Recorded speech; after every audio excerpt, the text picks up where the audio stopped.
So I'm Oren Milstein. I'm CEO of StemRad. I founded the company 10 years ago with the purpose of protecting those who protect us, namely first responders, emergency workers, when it comes to radiation. So if they're facing a nuclear meltdown or any kind of a reactor issue, they would go in to salvage the day, and doing so safely with the equipment that we developed to protect them. Since then, we've expanded into protecting astronauts, NASA astronauts facing deep space radiation threats such as solar particle events. My initial background was that I did my PhD in biology and the life sciences, and I've come to realize that the body is not uniformly sensitive to radiation, that we're able to selectively shield those organs that are most sensitive, and in doing so, creating life-saving solutions for professionals. So the StemRad radiation vest, it works on the principle of selective shielding. We know it's not possible to protect all of the body due to weight and also ergonomics. But instead of not protecting at all, we found a way to protect effectively, efficiently. So by selectively shielding those most sensitive organs and tissues in the body to the extent that the person could recover from exposure and receive a very smaller risk down the road as far as the cumulative exposure and the immediate exposure to radiation.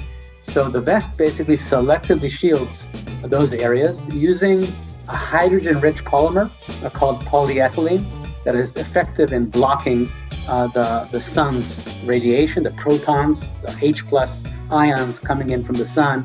The secret sauce here is really how you distribute the shielding across the surface of the body. So don't do it uniformly, protect thicker in areas that you need it and thinner where you don't necessarily need it.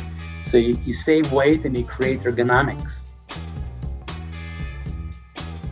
So if they're in the International Space Station, then they're pretty shielded by Earth's magnetosphere.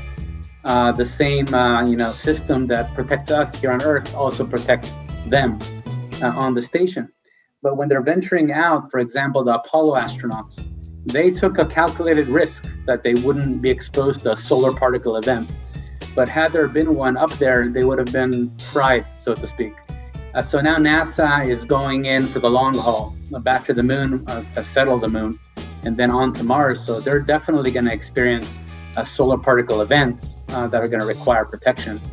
So during those events, so it could happen once or twice a year that they would have to have some kind of wearable protection.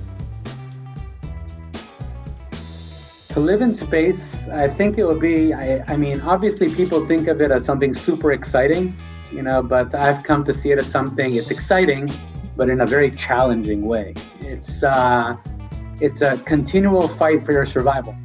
So it's like akin to being thrown into the Sahara Desert, and trying to survive, probably even worse. So it's going to be that extreme and that difficult. So it's going to require significant preparation, and then when they're there, very, very hard work. But the payoff is the tremendous inspiration that you get yourself and provide others. It probably outweighs all of that.